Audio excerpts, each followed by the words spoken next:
Okay, this is going to be the lesson video for section 12.6, which is cylinders and quadric surfaces, mainly focusing on quadric surfaces.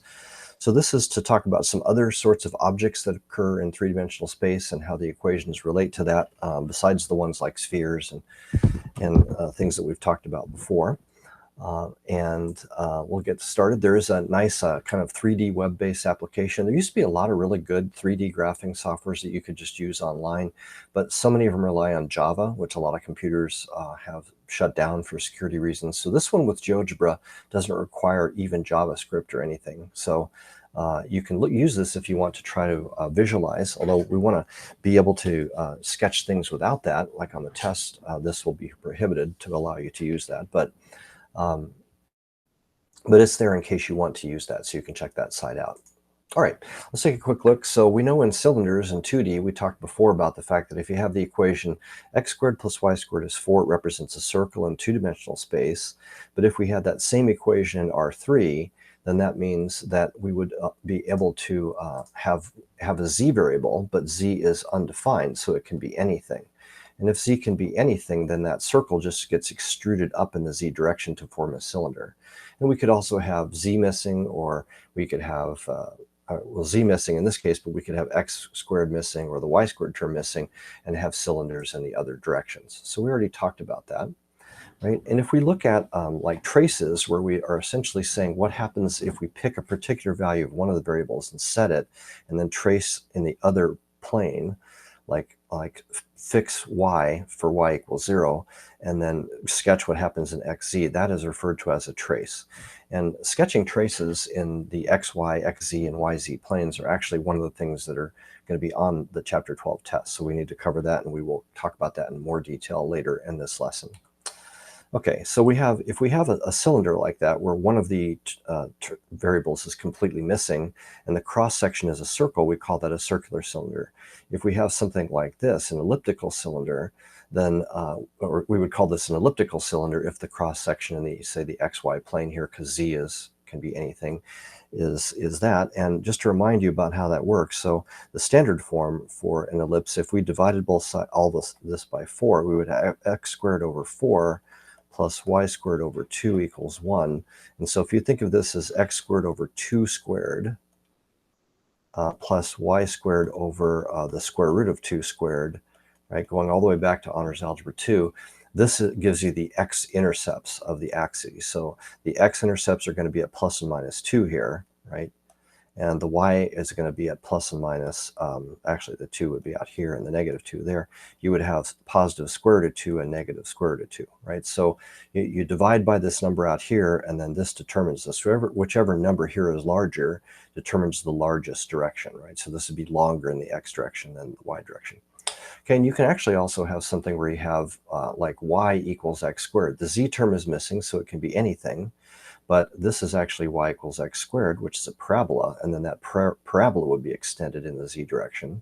That's referred to as a parabolic cylinder, and it isn't even a closed shape. All right, and then there's a table in the textbook, which when we get to the studying for the test, I'm going to show you our formula sheet for chapter 12 actually has this table. So the things I'm showing you here, except without the colored markings that I added in the pen, you're going to have that available to use on the test, because we don't really need you to memorize all this. I just need you to kind of recognize some things. All right, so this first subject, or first shape, more complex shape, is called an ellipsoid. And what you know you have an ellipsoid if you have 3 squared terms all on the left side, all positive, and then you have a constant on the right, which you could divide everything by and force to be 1. And so when you have that, it means the traces in all plane directions are ellipses, right? And if you happen to have these 3 numbers matching, then this is our equation for a sphere. If you multiply back that, this is where the r squared comes from. So a sphere is a special case of an ellipsoid. Okay, if you have a cone, now a cone is where you have 3 squared terms. They're all positive, but there's no constant term. So we're missing this x, this 1 over here. And this is arranged so that one of the terms is by itself on one side, like the z squared. So it's positive, but only when it's by itself, and the other terms are positive on this side. Then that forms what we call a cone. right? And a cone, of course, you're familiar with a cone, but in general, a cone can, if these A and B numbers are not the same, they can have elliptical cross sections, not just circular. They don't have to be circular cross sections. And then whichever axis is over here on its own, that's the major axis over here that the cone has an axis of symmetry on. This could be x squared over here, in which case it would be major axis this way, or the y squared major axis this way. So that's how you recognize a cone. Okay, then we have elliptical paraboloids. So an elliptical paraboloid is one that has the structure like a cone, where we have x squared term on the right, y squared term on the right that are positive, right? But on the left we have the z, but the z squared is not, the z is not squared, right? So not squared, the term that's by itself. And in that case, it means, for example, if you were to set x equals 0 so that this term went away, this term right here went away, you would have something in the form z equals y squared. So you would have parabolas in the zy plane, right? So there's parabolic traces in the zy direction, and for similar reasons in the xz direction, right? But then if you were to go in the xy direction, you'll get ellipses. So ellipses this way, but parabolas this way. And that shape is called an elliptical paraboloid, or elliptic paraboloid. Right, then we have hyperbolic paraboloids. A hyperbolic paraboloid is like an elliptic paraboloid, except that instead of the two terms on the right being added, the two terms are subtracted. And that means that while we still have parabolas in the xz and yz plane, although one of them opens up and one of them opens down, now in the xy plane we have hyperbolas. So there's two parts to the curve. So if you were to say, set this to a particular value, you would get an equation which gives you a graphable hyperbola. Okay, and we'll show how to graph here in a second. But for right now, just trying to see how you'd recognize it when you have two squared terms and one of them is negative, and then the term on the other side is positive but not squared. That gives you a hyperbolic paraboloid. And then the last pair of objects are called hyperboloids. And so a hyperboloid is when you have a similar structure to an ellipsoid. So you have all three, you have a 1 on one side, right, a constant, and then you have an x squared term, a y squared term, and a z squared term all on the left side, right? But in an ellipsoid, all of those are positive. In a hyperboloid, one or two of the terms are negative. And it turns out if one of the terms is negative, then you have a hyperboloid of one sheet. And if two of the terms are negative, then you have a hyperboloid of two sheets. And the difference is that means that in the whichever one, like in this case, whichever one are both positive, the xy plane, you would have ellipses as traces, right? But in the yz and xz planes, you would have hyperbolas, and they would connect together into a single sheet if there's only a single negative term. Okay, if you have two terms that are both negative, then the negative terms here are that cross section xy squared is are ellipses, but the xz and the yz are hyperbolas. But because these are both negative, it turns out, if you go through the math carefully here, and I'm not going to show you that in detail, but you can see that you would end up taking a square root of a negative for some of the x, y, z values. So there's certain points in the middle here that do not produce, there's no real values for x, y, z that would make the equations true. And so there are two sheets.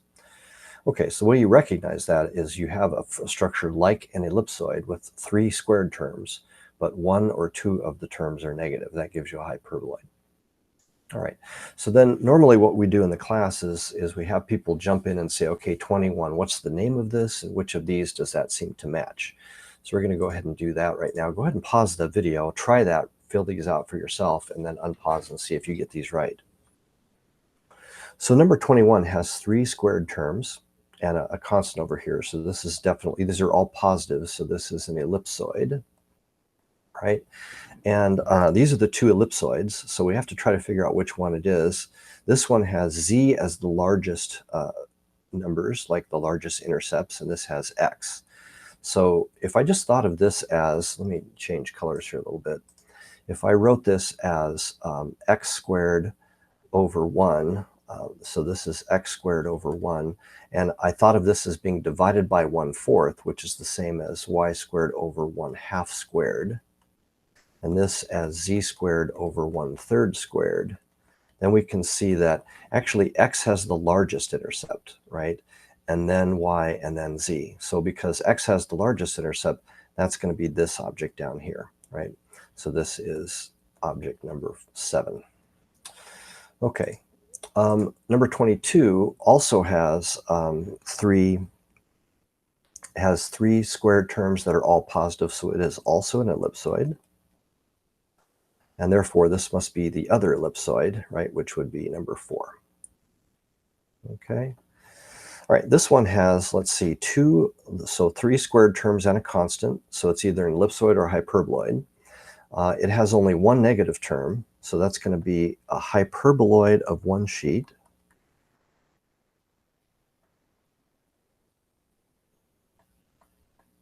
Right, and let's see, the cross section that's going to have the elliptical ones is the x squared, the xz term. So do we have multiple hyperboloids of one sheet here? Actually, the only one is this one, so 2. 2 is the only one, and sure enough, the xz plane is the one that has the elliptical cross sections, the 2 positive terms. So this one is object number 2. Okay, this one also has 3 squared terms with a constant, so it's either an ellipsoid or a hyperboloid. But this one has 2 negative terms, so this is going to be the hyperboloid of 2 sheets. And let's see, we have actually only one of those, which is object number 3, so it has to be that one. Okay, this one has, let's see, a single term that's not squared and then 2 terms that are squared, right? So this would be the elliptical paraboloid, right? Let's go ahead and write that, elliptical paraboloid. All right, so let's see, I think there's only one elliptical paraboloid, so that's object number 6, this one right here, because there's ellipses in this direction, but parabolas in the other direction, right? And this has the non-squared term is y, so that's why this has a major axis and axis of symmetry in the y. Okay, this one has 3 squared terms, all positive, but one of them happens to be on the other side, and there's no constant. So this is the case that's the cone, right? And actually, there's only one object here which can be a cone, which is this one. Okay, the y being by itself is the reason why the y-axis is the axis of symmetry. Okay, this one has an x squared term, a z squared term, and then a constant, so it's completely missing y. So this has to be something that's constant in y. So that's going to be a cylinder, right? And specifically, we could call this an elliptic cylinder if we wanted to, because the cross section is going to be an ellipse. It's going to be this object here, number 8. So we have ellipses in this direction, and then everything is extruded in the y direction. Okay, and then the last one is going to have to be object number 5. So what that is a hyperbolic paraboloid.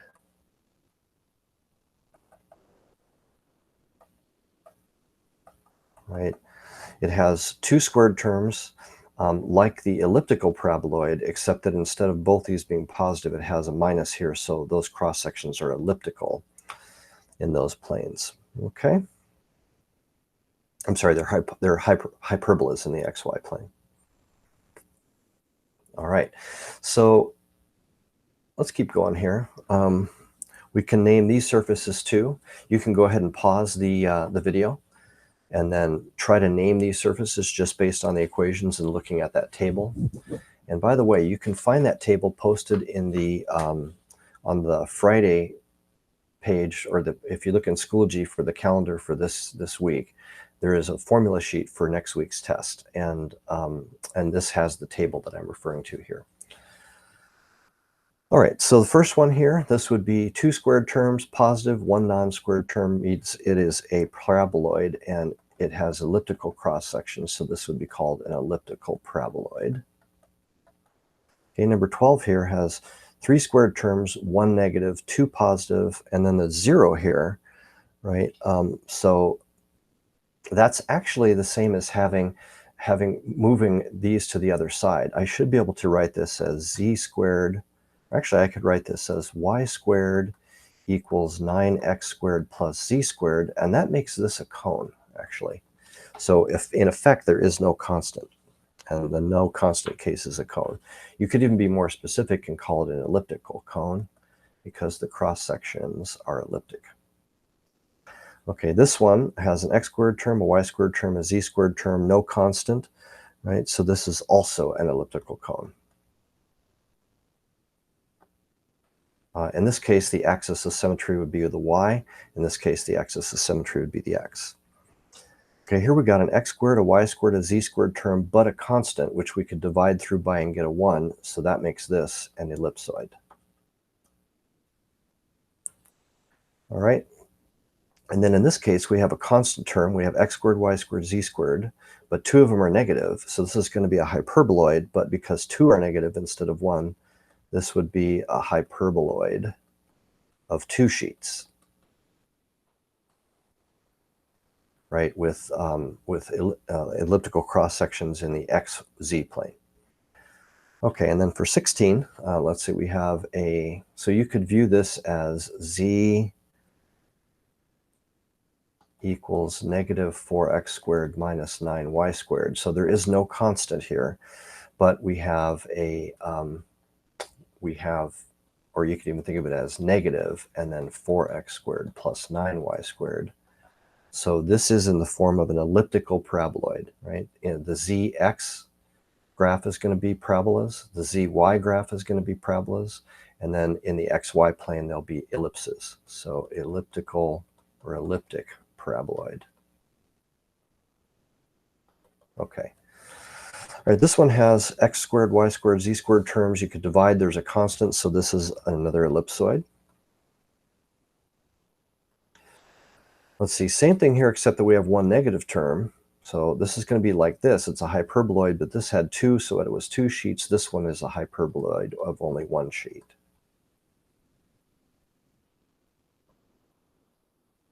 Okay.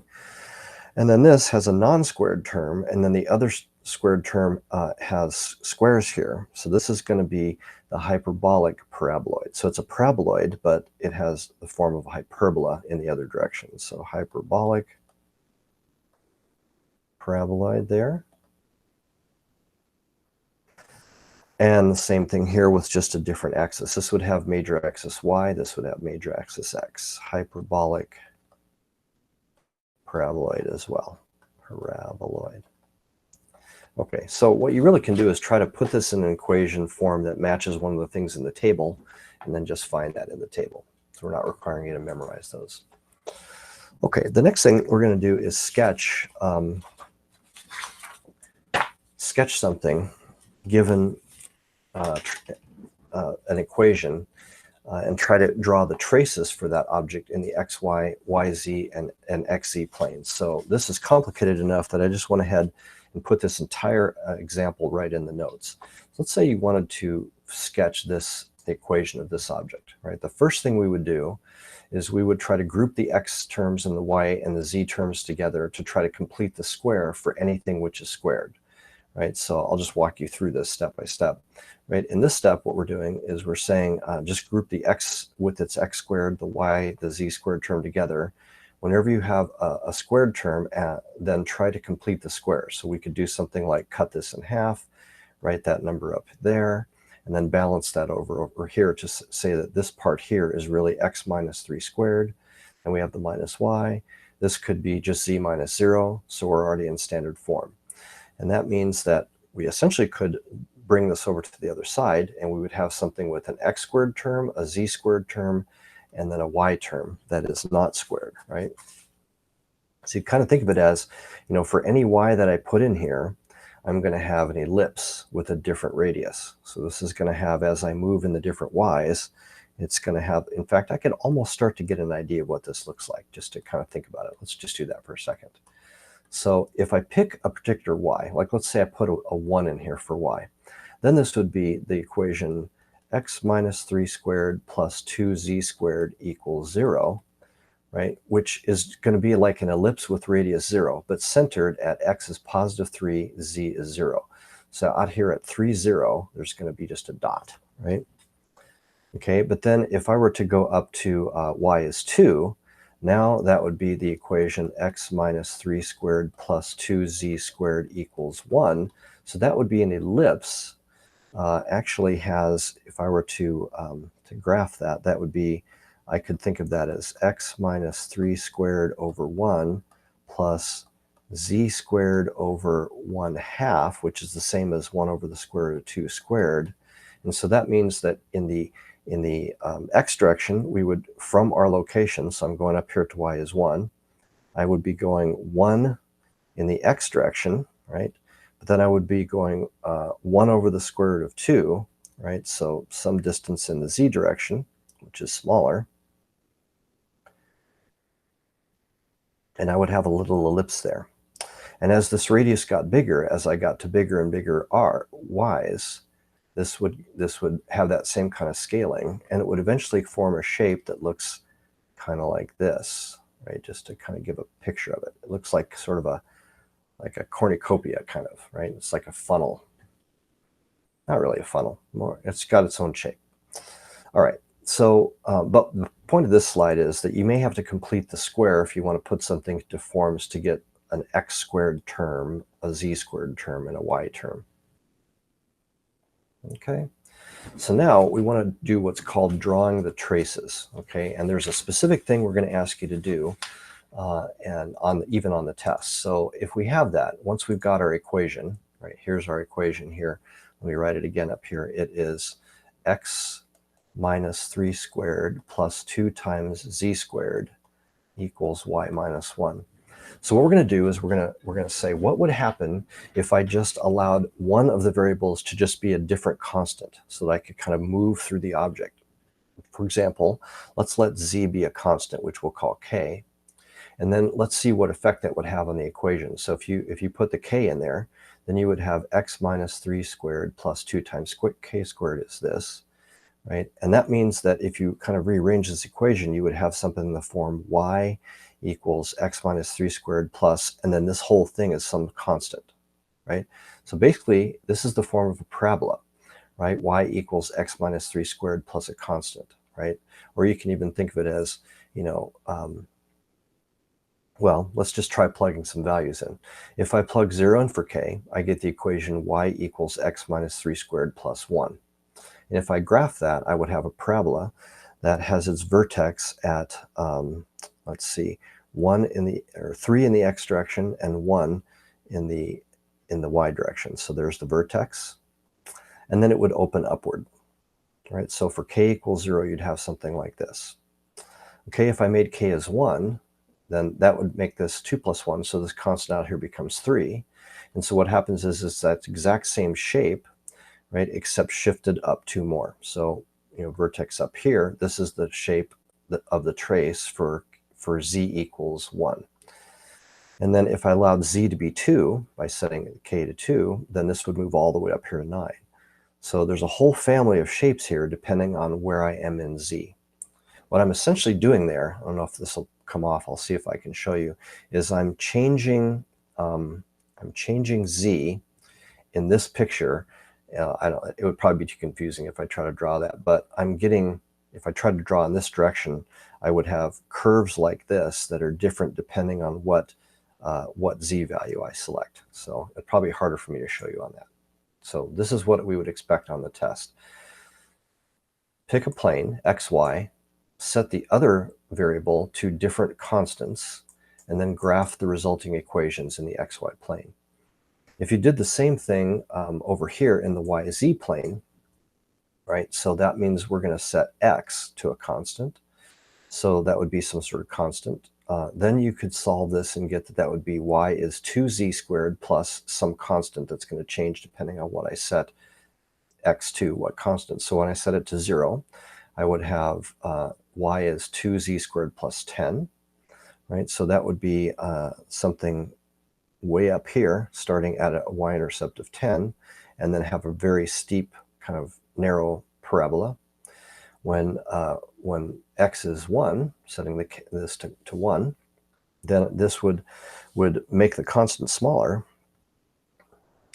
and we would get 5, so this drops down, and then at 2, this would drop down to 2, right? So basically what I'm doing is I'm just putting different values in for the x variable and graphing the resulting equation of yz, and I get a family of parabolas called the traces in the yz plane.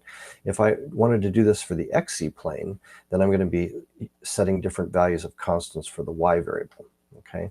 And if I did that, then I end up getting x minus 3 squared plus 2z squared equals whatever constant I set for y minus 1.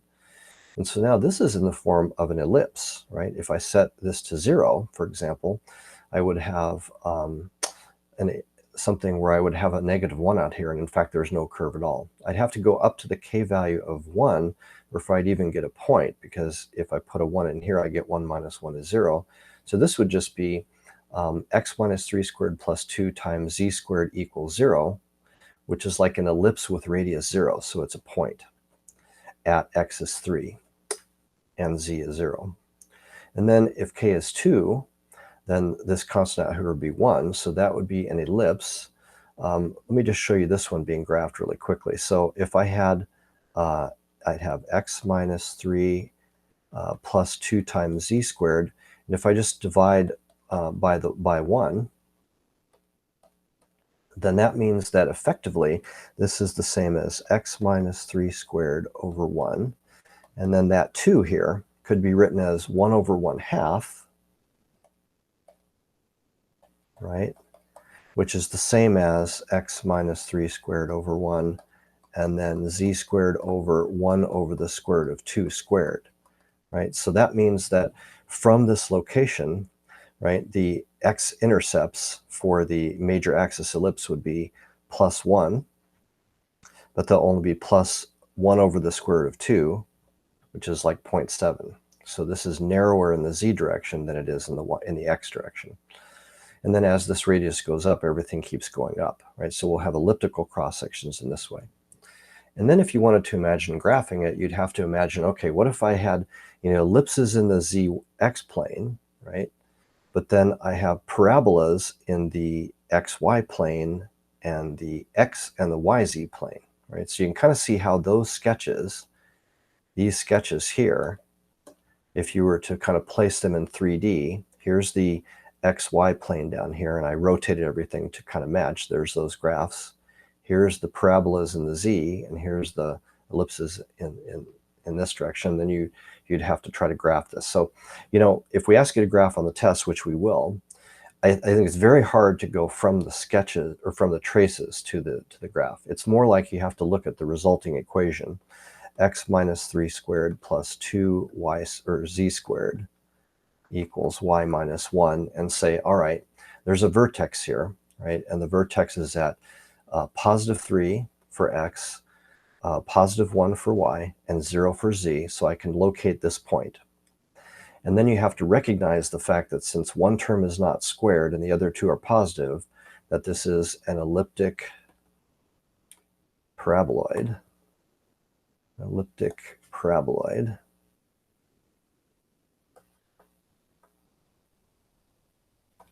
And then just know that the non-squared term is the axis that this is going to have symmetry on. So this is in the y direction.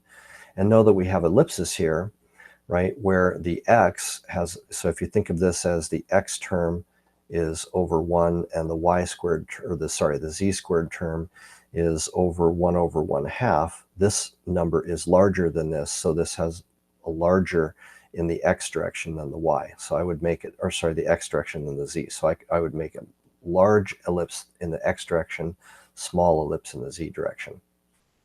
Okay, I'm going to try to do one from scratch so you can kind of see what we're talking about here, and we'll work one completely. In fact, you can try this if you want. You can pause this in the class. I'm going to ask people to just give this a try, but we're probably going to have to kind of walk through it step by step. So this is what I would do if I was given this on the test. It says draw traces, attempt to sketch the object. Okay, so first I'll pick a plane. This is thankfully already kind of in the standard form. I can tell that this is going to be a hyperboloid of one sheet, right, just from looking at it.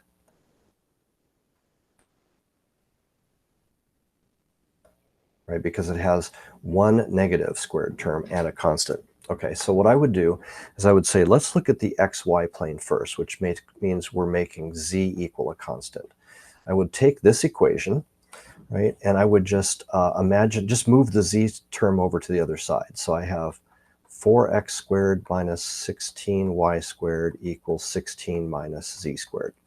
Okay, now on the last one, I actually put a k in there, but I think just to make it, this might even make it more clear what we're doing. I'm just going to leave this as a z, and I'm going to choose different z values. So let's choose z equals 0. Okay, if we did that, then we would get 4x squared minus 16y squared equals 16 minus that, which is 16. Okay, and then if I divide everything by 16, this would give me x squared over 4, right? Because this would be, so yep, and then minus y squared over 1 equals 1. So let's go ahead and start graphing that. I'll graph this on an xy. So this is the xy plane, okay? And we can go ahead and graph that. So this is the same as x squared over 2 squared minus y squared over 1 squared. And that means that from the origin, which thankfully is 0, 0 here, we could just go 2 in the x direction and 1 in the y direction, and we have to graph a hyperbola. So let me remind you how that works. You make a box, going all the way back to Honors Algebra 2. There are asymptotes along here, right? And then when you graph, let me switch colors here. If this is the positive term, so x is the major axis, we would start here on the edge of the box, and there'll be a hyperbolic shape that looks like that on both sides. Sorry, this isn't super pretty with my home tablet. And that will occur whenever z equals 0 or k equals 0, okay? Same thing over here. This is also when z equals 0. Okay, let me do another one. I'll use a different color here. So let's say that I had z equals, let's make it z equals 4. Okay, so if z equaled 4, then I would have 4x squared minus 16y squared equals 16 minus 4 squared would be 0. And that's just a point, actually. I mean, you can think of that as a hyperbola, but it has no constant out here. In fact, you could solve this. You could say we have 14x squared, therefore equals 16y squared. X squared equals 4y squared. X equals plus or minus 2y squared, right? Or you could say y equals, no, that would be the better way to do it. Yeah, x, let me get rid of the square there. That's not correct to put squared for y. It's x equals plus or minus 2y, or y equals plus or minus 1/2 x. So what that is these lines. Actually, these lines here, these asymptote lines, are in fact the traces if you have k equals 4. K equals 4, the hyperbola devolves into a line. Okay, and then let's do one more just to kind of see what it would look like. I'll use green. So what if we said z was equal to, let's make it 8. Okay, so then I'd have 4x squared minus 16y squared equals 16 minus 8 squared, which would be negative 48. Okay, okay, and then if I divided everything by that, well, first of all, the negative means I would swap these directions. So that's the same as 16y squared minus 4x squared is the same as positive 48. And if I divide everything, I would end up getting y squared over 3 minus x squared over 12 equals 1, which is the same as saying y squared over the square root of 3 squared minus x squared over the square root of 12 squared.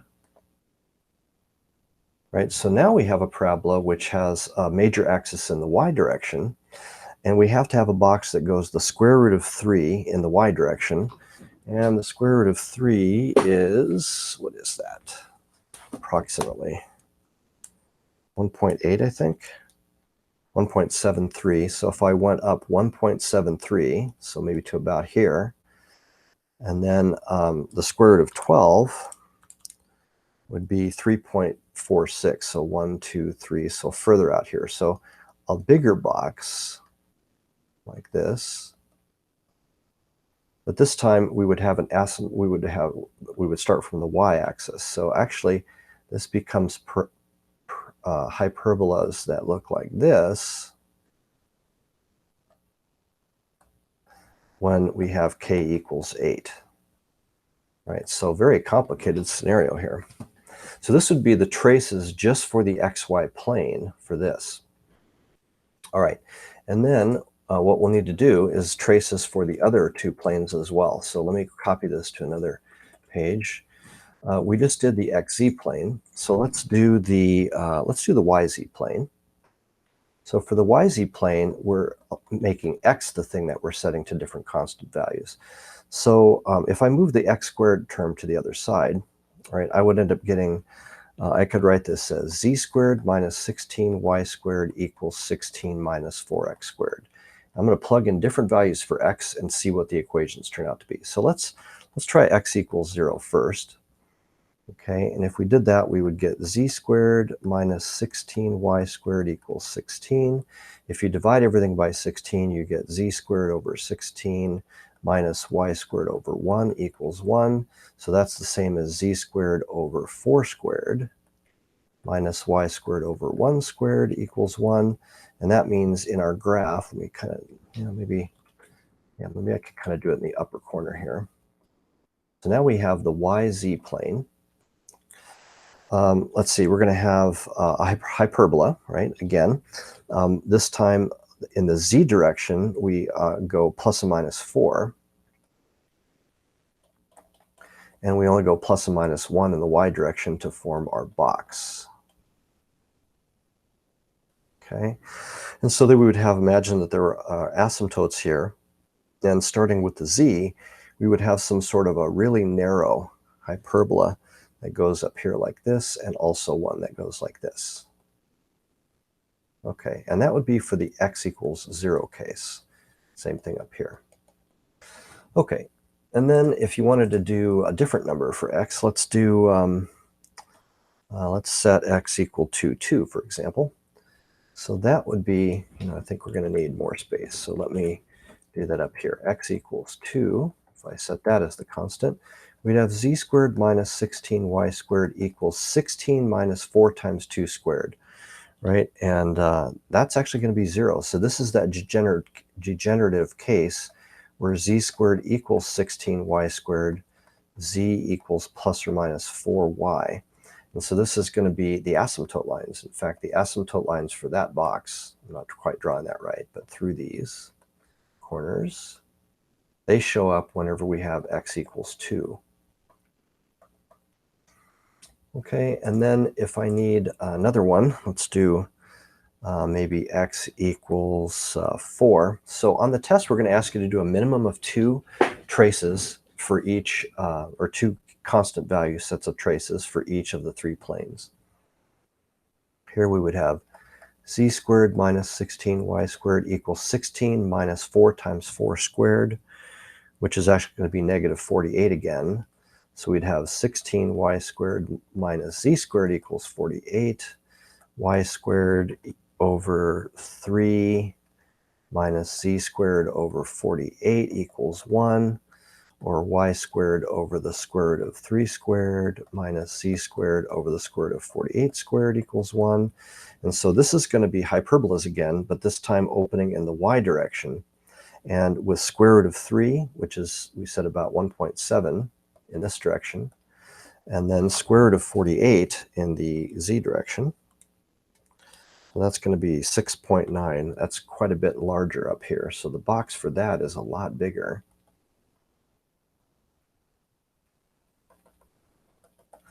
And so we would have wider parabola or hyperbolas like this. That would be true whenever x is 4. Okay, so that's the second plane of traces. We did the XY plane first. We did the YZ plane. Now we need to do the XZ plane. Okay, so let me copy the equation again. This equation. And we'll do the XZ plane. And then I think that'll be it. We'll try to sketch this in 3D, and then that'll be it for the notes. So if we're going to do the XZ plane, we're making y equal a constant, right? So rearranging this, we would have 4x squared plus z squared equals 16 plus 16y squared. So a little bit different here because we don't have potential for negatives. That's one nice thing. And actually, both of these are positive now. So if we have positive terms over here, these are going to be ellipses instead of hyperbolas, so a little easier to graph. All right, so let's set different values for y. What if we set y equals 0? If we did, we would get 4x squared plus z squared equals 16 plus 0, which is 0. If we divide everything by 16, we would get x squared over 4 plus z squared over 16 is 1, which is x squared over 2 squared plus z squared over 4 squared equals 1. And so if I'm making my graph here, and this time it would be the XZ plane, we would have ellipses, right, and centered at the origin, of course, but we would have plus and minus 2 in the x direction, plus and minus 4 in the y direction, and then just have an ellipse that covers that region like this. So this would be true if y was equal to 0. Okay, and then we could pick a couple other y's. So for example, we could set y equal to 1. See what happens. So we'd have 4x squared plus z squared equals 16 plus 16, which would be, wait a second. Yeah, 32, right? Okay. And then if I divided by that, I'd have, let's see, this turns out to be x squared over 8 plus z squared over 32 equals 1. So you could think of this as the square root of 8 squared and the square root of 32 squared. And so this is going to be ellipses, same directions, except that the square root of 8 is 2.8. So in the x direction, a little further out here, 2.8. And the y direction, square root of 32 there. Sorry for the crazy writing. This would be, so we can kind of see what happens as y increases, these ellipses are going to increase. And on the test, just 2 is fine. You don't have to do 3 like we've been doing. All right. So then the last thing is we'd want to try to put this all together, right? It's so hard to do that from the traces. I really think the better way to do it is just to say, okay, we've got from the graph. I'm looking at the graph again, so let me copy that. From this, I know the shape is a hyperboloid. So this is definitely a hyperboloid of one sheet. So I'm going to try to sketch that, right? And since the -1 is the y, this is going to have a major axis in the y direction, okay? So making my sketch, I would draw the 3-dimensional space, know that we are centered at the origin. The XZ direction is going to be the one that has the elliptical cross sections like we just found. And if I look at the traces, they're taller in the Z direction, right? So what I would do is just say, okay, somewhere out here, there's kind of a ellipse that looks like that. And there's an ellipse that looks like this. Maybe I'll make the backside of it hidden. And then I'm just going to say in the other direction, the traces are hyperbolas, right? So it would look something like this. If you just did that, that would be sufficient for the 3D sketch on the test. All right. Yeah, so there's a lot going on here, and definitely need to review how to sketch parabolas and hyperbolas and ellipses. But that completes the notes. If you have questions after trying the homework, remember I'm around in tutoring before and after school, and we can go into a lot more detail then. So thanks for tuning in.